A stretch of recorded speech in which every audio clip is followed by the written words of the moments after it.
దురంధర్ 2 చిత్రాల్లో నటించిన ప్రతి ఒక్క ఆర్టిస్ట్ తమదైన ముద్ర వేసి ప్రేక్షకులను మెప్పించారు. ఆ సినిమాల్లోని పాత్రలను కానీ వాటిని పోషించిన నటులను కానీ అంత సులువుగా మర్చిపోలేం. ముఖ్యంగా దురంధర్ 2లో కొద్దిసేపే కనిపించినప్పటికీ ఉదయ్ వీర్ సంధు అనే యువ నటుడు బలమైన ప్రభావాన్ని చూపారు. పిందా అనే డ్రగ్ స్మగ్లర్ పాత్రలో ఆయన ప్రదర్శించిన నటన అద్భుతంగా సాగింది. ఇప్పుడిదే ప్రతిభావంతుడైన పంజాబీ నటుడిని టాలీవుడ్ ప్రేక్షకులకు పరిచయం చేసేందుకు స్టార్ డైరెక్టర్ త్రివిక్రమ్ శ్రీనివాస్ సిద్ధమయ్యారు.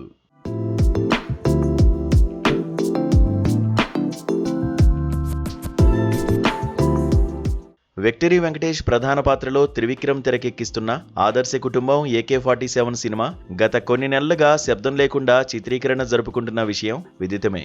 ఈ ఫ్యామిలీ ఎంటర్టైనర్లో విలన్ పాత్ర కోసం గతంలో పలువురి పేర్లను పరిశీలించినప్పటికీ చివరకు ఉదయ్ వీర్ సంధును ఖరారు చేసినట్లు సమాచారం. దురంధర్ 2లో ఆయన నటనకు ముగ్ధుడైన మాటల మాంత్రికుడు ఈ సరికొత్త ప్రతినాయకుడిని తెలుగు తెరకు పరిచయం చేయబోతున్నారట. త్రివిక్రమ సినిమాల్లో విలన్ పాత్రలు కేవలం కఠినంగా ఉండడమే కాకుండా ఎంతో ప్రాధాన్యత కలిగి ఉండి ప్రేక్షకులను అలరిస్తుంటాయి.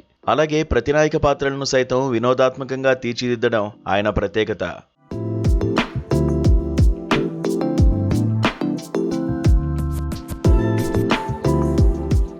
ఉదయ్ వీర్ సంధుకు తెలుగులో సరైన పాత్ర లభిస్తే ఇక్కడ ఆయన బిజీ నటుడుగా మారే అవకాశాలు మెండుగా ఉన్నాయి. ఈయన గతంలో హిందీలో అక్షయ్ కుమార్ నటించిన గోల్డ్ చిత్రంతో పాటు నెట్ఫ్లిక్స్ ఒరిజినల్ అమర్ సింగ్ చమ్కీలాలో కూడా నటించి తన సత్తా చాటారు. ఇప్పుడు నేరుగా వెంకటేష్ వంటి స్టార్ హీరో సినిమాతో టాలీవుడ్ ఎంట్రీ ఇవ్వడం ఆయన కెరీర్కు ప్లస్ కానుంది. ఈ చిత్రంలో కథానాయికగా KGF భామ శ్రీనిధి శెట్టి నటిస్తుండగా Harika and Haasini creations banner పై అత్యంత ప్రతిష్టాత్మకంగా ఈ మూవీ రూపొందుతోంది. హర్షవర్ధన్ రామేశ్వర్ ఈ చిత్రానికి స్వరాలు సమకూరుస్తున్నారు. అటు క్లాస్ ఇటు మాస్ ప్రేక్షకులను ఆకట్టుకునేలా ఈ సినిమాను త్రివిక్రమ్ మలుస్తున్నట్లు టాక్ వినిపిస్తోంది. వెంకటేష్ మార్క్ ఫ్యామిలీ ఎమోషన్స్ తో పాటు త్రివిక్రమ్ చమత్కారాలు తోడైతే ఈ సినిమా బాక్సాఫీస్ వద్ద మరోసారి మ్యాజిక్ చేయడం ఖాయంగా కనిపిస్తోంది.